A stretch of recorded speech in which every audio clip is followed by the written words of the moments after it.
Welcome to Tamil பட்டாளம். இன்னைக்கு நம்ம பார்க்க போகிறது இந்த குரூப் 2 மெயின்ஸ் எழுதுறாங்க இல்லையா, அவங்களுக்கு யூஸ்ஃபுல்லாக இருக்கும் பெண்கள் மேம்பாடு. அதை தான் பார்க்க போகிறோம். லாஸ்ட் டைமில் உங்களுக்கு இது ரொம்ப யூஸ்ஃபுல்லாக இருக்கும். பெண்கள் அதிகாரம், கல்வி, வேலை, வாழ்க்கை போன்ற அனைத்து நிலைகளிலையுமே பெண்கள் சுயமாக சிந்திச்சு முடிவெடுத்து செயல்படுறாங்கன்னா அதுதான் என்னன்னு சொல்கிறாங்க, ஒரு பெண்களுக்கான சுதந்திரம்.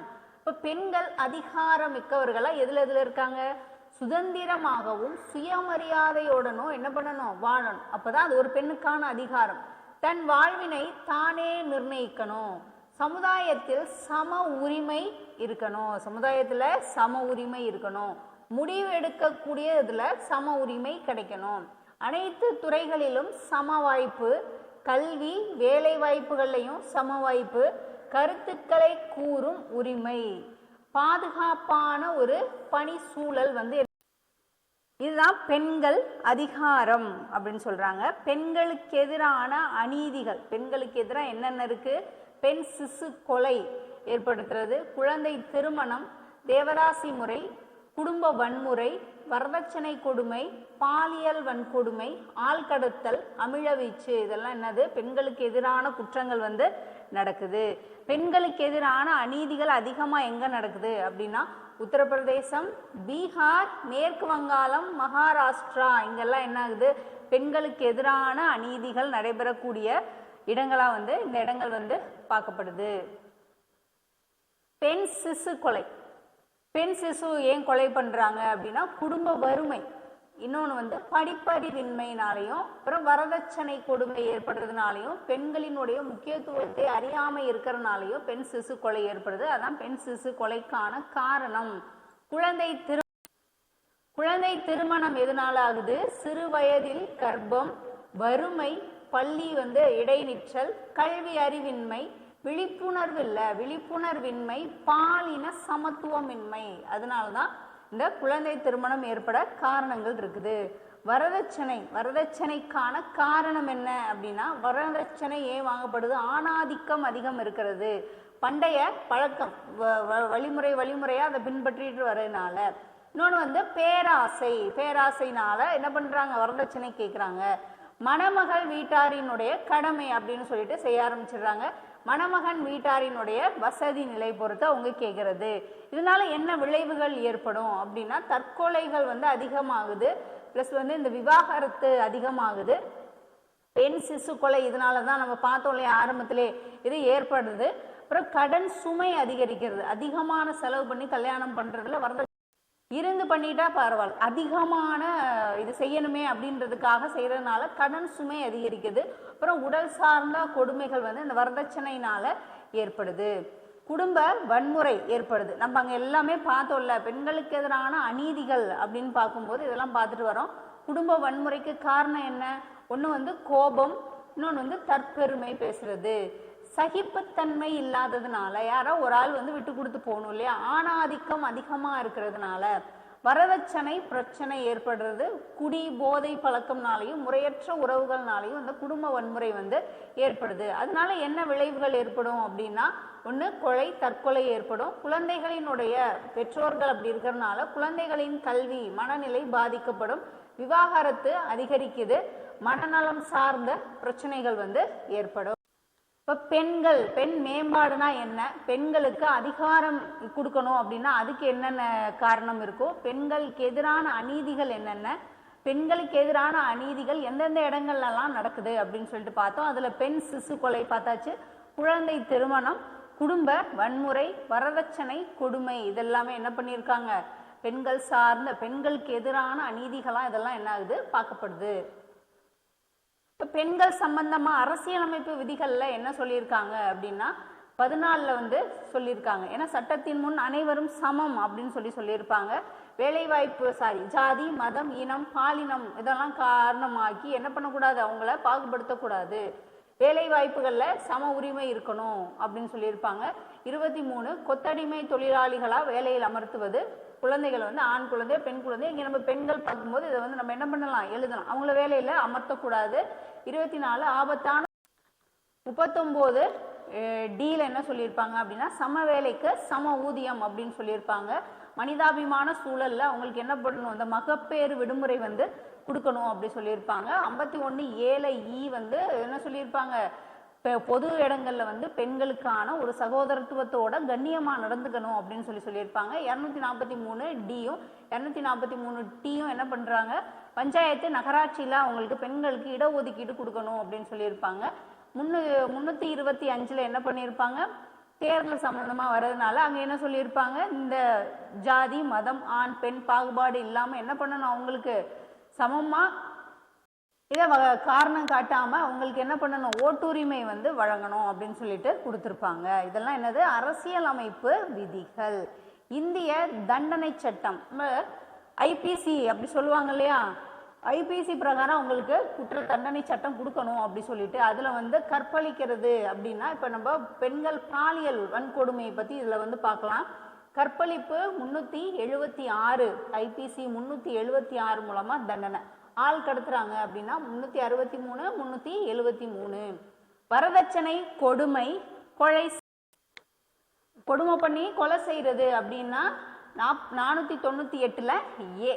பாலியல் வன்கொடுமை 354. பாலியல் வன்கொடுமைக்கு நீங்க 354 ஐபிசி வந்து எழுதலாம். பாலியல் துன்புறுத்துதல் அப்படின்னா 509. இதெல்லாம் என்னது, பெண்களுக்கு எதிரான பாலியல் குற்றச்சாட்டு பிரகாரம் பண்ணக்கூடிய இந்த இந்திய தண்டனை சட்டம் ஐபிசி சட்டங்கள் வந்து இருக்கு.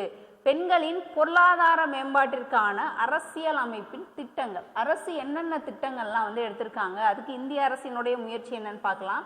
ஸ்டெப் திட்டம் 1986, Rashtriya Mahila Kosh 1993, Swayam Siddha 2001, MGNRNA 2006, Deenadayalan Antyodaya Yojana 2011, Mahila Kisan Sashaktikaran Pariyojana start up கொடுத்துருக்காங்க. ஸ்டார்ட் அப்ல 2016 சொல்லியிருக்காங்க. இந்திய அரசினுடைய முயற்சியா ஒரு பெண்களை பொருளாதார லெவலுக்கு முன்னேற்றக்கூடிய ஒரு திட்டங்களா இந்த திட்டங்கள்லாம் வந்து பார்க்கப்படுது. கல்வி மேம்பாட்டிற்கான பெண்களினுடைய கல்வி மேம்பாட்டிற்கான அரசினுடைய திட்டங்கள் என்னென்ன, தேசிய கல்வி கொள்கை போட்டிருக்காங்க 1986, சர்வ சிக்ஷா அபியான் 2001, கஸ்தூரிபா காந்தி பாலிகா வித்யாலயா 2004, சக்ஷார் பாரத் மிஷன் 2009, பேட்டி பச்சாவ் பேட்டி படாவ் பெண் குழந்தைகளை பாதுகாப்போம் பெண் குழந்தைகளுக்கு கற்பிப்போம் 2015, மகளிருக்கான டிஜிட்டல் கல்வி அறிவு திட்டம் 2018 அப்படின்னு சொல்லிட்டு கல்வி மேம்பாட்டிற்கான அரசினுடைய திட்டங்கள். அப்போ அவங்களுக்கு சுகாதாரத்துக்கு என்னென்ன திட்டங்கள் இருக்கு அப்படின்னு சொல்லிட்டு பார்க்கலாம். சுகாதாரம் சார்ந்த ஒரு திட்டம் ஜனனி சுரக்ஷா யோஜனா 2000, ஜனனி சிசு சுரக்ஷா காரியகிராம் 2011, சப்லா திட்டம் 2011, ராஷ்டிரிய கிஷோர் ஸ்வஸ்திய காரியகிராம் 2014, பிரதான் மந்திரி மாத்ரு வந்தனா யோஜனா 2017, உஜ்வாலா திட்டம் 2016. சுகாதாரம் சார்ந்த பெண்கள் சுகாதாரம் சார்ந்த திட்டங்கள் இதெல்லாம். தேசிய மகளிர் ஆணையம் 1992, தலைமையிடம் எங்க இருக்கு அப்படின்னா டெல்லியில இருக்கு. தேசிய மகளிர் ஆணையம் 1992ல் வந்து ஆரம்பிச்சிருக்காங்க. மகளிர் பாதுகாப்பு கருதி ஆரம்பிச்சிருக்காங்க. இதுல ஒரு தலைவர் 6 உறுப்பினர்கள் என்ன பண்ணுவாங்க இருப்பாங்க. இப்ப யார் இருக்காங்க அப்படின்னா விஜயா கிஷோர் ரஹத்கர் அப்படிங்கிறவங்க வந்து என்ன பண்ணியிருக்காங்க, இப்ப நியமனம் பண்ணியிருக்காங்க. குடியரசுத் தலைவர் தான் நியமனம் பண்ணுவாங்க. இவங்களுடைய பதவிக்காலம் 3 ஆண்டுகள். நோக்கம் என்ன, பெண்கள் தேசிய மகளிர் ஆணையம் ஆரம்பிச்சிருக்காங்க. அப்ப பெண்களினுடைய பாலின பாகுபாடு தொடர்பான பிரச்சனைகளை வந்து அவங்களுக்கு பிரச்சனைக்கு தீர்வு காணணும்.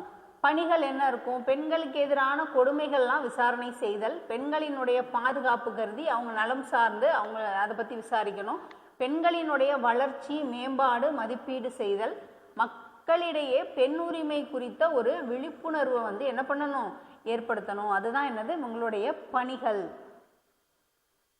இப்போ நம்ம பெண்களுக்குன்னு தமிழக அரசு என்னென்ன திட்டங்கள் வந்து கொண்டு வந்திருக்காங்கன்னு சொல்லி பார்க்கலாம். தொட்டில் குழந்தை திட்டம் 1992, முதலமைச்சரின் பெண் குழந்தைகள் பாதுகாப்பு திட்டம் 1992, இலவச பேருந்து 181, புதுமை பெண் திட்டம் 22 காவலன் SOS ஆப் வந்து இருக்கு. இதெல்லாமே என்னது பெண்கள் சார்ந்த தமிழக அரசினுடைய திட்டங்கள். பெண்களுக்குன்னு திருமண உதவி திட்டங்கள் என்ன? முத்துலட்சுமி ரெட்டி கலப்பு திருமண நிதி உதவி திட்டம் 1968. தர்மாம்பாள் அம்மையார் நினைவு விதவை மறுமண நிதி உதவி திட்டம் 1975. ஈவேரா மணியம்மை நினைவு விதவை மகள் திருமணம் வந்து 1982. அன்னை தெரசா நினைவு ஆதரவற்ற பெண்கள் அவங்களுக்கான திருமண உதவி 1985. முத்துலட்சுமி ரெட்டி 68, தர்மாம்பாள் விதவை மறுமணம் 75, ஈவேரா மணியம்மை விதவை மகள் 1982, அன்னை தெரசா ஆதரவற்றோர் 1985. பாதுகாப்பு திட்டங்கள் என்னென்ன அப்படின்னா இந்த குடும்ப வன்முறை தடை சட்டம், இந்த குடும்ப வன்முறை தடை சட்டம் 2005, வரதட்சணை தடை சட்டம் 1961, போக்சோ சட்டம் 2012, பணிபுரியும் பெண்களுக்காக அழைக்கப்படும் பாலியல் வன்முறை தடை சட்டம் வந்து 2013. குடும்ப வன்முறையிலிருந்து பெண்களை பாதுகாக்கும் சட்டம் 2005. குடும்ப வன்முறையிலிருந்து பெண்களை பாதுகாக்கிறதுக்கு 2005ல் பெண்கள் பாதுகாப்பாக வாழ வழிவகை செய்து இந்த சட்டம். அவங்களுடைய குழந்தைகள் பராமரிப்பு பாதுகாப்பு கொடுக்குறாங்க. இதில் என்னென்ன உதவிகள் கொடுக்குறாங்க? சட்ட உதவி, மருத்துவ உதவி, ஆலோசனைகள் வந்து வழங்கப்படுது. சிறப்பு அம்சங்கள் என்ன இதில் அப்படின்னா குடும்ப வன்முறை வழக்குகளை விரைந்து விசாரிக்கணும். உரிமையியல் குற்றவியல் முறைகளையும் என்ன பண்ணுறாங்க? விசாரிக்கணும். உரிமையியல் வழக்கு 60 நாட்களுக்குள்ள முடிக்கணும். ஒரே வழக்கில் பல தீர்ப்புகள் வழங்க இது வந்து என்னது வழிவகுக்கிறதுனால வார்த்தைகள் மனரீதியான கொடுமைகளுக்கு ஒரு நிவாரணம் கொடுக்குறாங்க. தடுப்பு அலுவலர் வந்து மாவட்ட சமூக நல அலுவலர் குடும்ப வன்முறையிலிருந்து பெண்களை பாதுகாக்கும் சட்டம் ரொம்ப முக்கியம். பெண்கள் சார்ந்த அநீதிகள் அப்படிங்கிறப்ப இதை வந்து என்ன பண்ணலாம்? நீங்கள் எழுதலாம். வரதட்சணை திருமணத்தின் போது மணமக்கள் வீட்டாரோ அல்லது மணமகன் வீட்டாருக்கு கொடுக்கக்கூடிய ஒரு அசையும் அசையா சொத்துக்கள். இந்தியாவில் நடக்கக்கூடிய வரதட்சணை மரணங்கள் 2/3 பங்கு பதிவாயிருக்கு. இதில் உத்தரப்பிரதேசம், பீகார் ரொம்ப ஒஸ்டா இருக்கிறது. உத்தரப்பிரதேசம், பீகார், மத்திய பிரதேசம். தேசிய குற்ற ஆவண காப்பக அறிக்கை 2020 ஒவ்வொரு நாளிலும் 19 பெண்கள் மரணத்திற்கு காரணமாக இருக்குது இந்த வரதட்சணை கொடுமை. இதனுடைய தடுப்பு சட்டம் நம்ம பார்த்தோம் 1961 திருத்தம் பண்ணியிருக்காங்க. 1989 1961 கொண்டு வரப்பட்டது தான் 1980 வரதட்சணை தடை சட்டம் திருத்தம் பண்ணியிருக்காங்க. அதாவது வரதட்சணை கொடுமையிலிருந்து பெண்களை பாதுகாக்கணும். வரதட்சணை அப்படிங்கிறது ஒரு கொடிய பழக்கத்தை வந்து என்ன பண்ணணும்? ஒழிக்கணும் அப்படிங்கிறது தான்.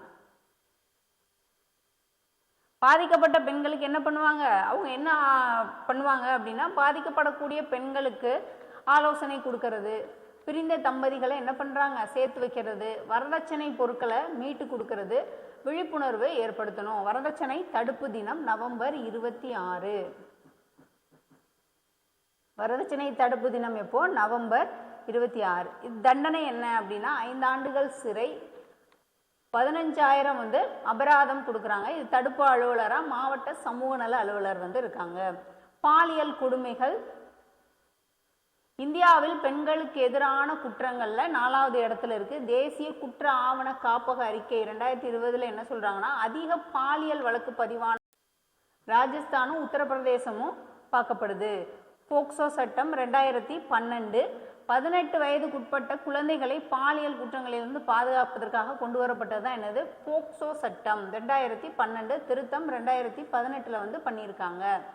இதில் இவங்களுக்கு என்ன தண்டனை அப்படின்னா இந்த 18-17 வயசு அப்படின்னா 10 ஆண்டுகள் சிறை தண்டனை கொடுக்குறாங்க. 16-13 வயசு அப்படிங்கிறப்போ 20 ஆண்டுகள் ஆயுள் தண்டனை வந்து கொடுக்குறாங்க.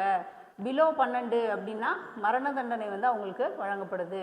சிறப்பு அம்சமாக இது பார்க்கப்படுறது வழக்கு விசாரணை 2 மாதத்தில், மேல்முறையீடு 6 மாதம், முழு விசாரணையும் 1 வருஷத்துக்குள்ளே என்ன பண்ணிடுறாங்க? முடிச்சிடுறாங்க. விசாரணை வந்து எப்படி இருக்கணும்? ரகசியமாக இருக்கணும். வழக்கை வந்து விரைந்து முடிக்கணும். ஒரு விரைவு நீதிமன்றமாக இருக்கணும். பாதிக்கப்பட்ட குழந்தைகள் இருக்காங்க இல்லையா, அவங்களுக்கு மருத்துவ சிகிச்சைகள் பரிசோதனைகள் வழங்கணும் அப்படி சொல்லிட்டு இந்த போக்சோ சட்டத்தில் சொல்லியிருக்காங்க. பணிபுரியும் பெண்களுக்கு இழைக்கப்படும் பாலியல் வன்முறை தடுப்பு சட்டம் 2013. அது மூலமாக அவங்களுக்கு பாலியல் வன்முறைகள் இருக்கும் இல்லையா, உடலை தொடுறது, சீண்டல்கள், பாலியல் தொடர்பாக பேசி அவங்களுக்கு என்ன பண்ணுறாங்க, கஷ்டத்தை கொடுக்கறது அப்படிலாம் இருக்கும்ல, அதுக்காக என்ன பண்ணுறாங்க, இந்த வன்முறை தடுப்பு சட்டம் வந்து கொண்டு வந்திருக்காங்க. இந்த பெண்கள் மேம்பாடு என்ன, அதனால என்னென்ன சட்டங்கள், மத்திய அரசினோட என்னென்ன சட்டங்கள், தமிழக அரசினோட என்னென்ன சட்டங்கள், பெண்கள் முன்னேற்றத்திற்காக கல்விக்காக போடப்பட்ட திட்டங்கள், அதில் அரசியலமைப்பில் இருக்கக்கூடிய சட்டங்கள் என்னென்ன அப்படின்னு சொல்லிட்டு பார்த்தோம் இல்லையா. நெக்ஸ்ட்டு அடுத்த ஒரு வீடியோவில் பார்க்கலாம். இப்போ வர போகிற 2 மெயின்ஸ்க்கு வந்து உங்களுக்கு இதெல்லாம் யூஸ்ஃபுல்லாக இருக்கும். வாட்ச் பண்ணுங்கள், சப்ஸ்கிரைப் பண்ணுங்கள். தேங்க்யூ.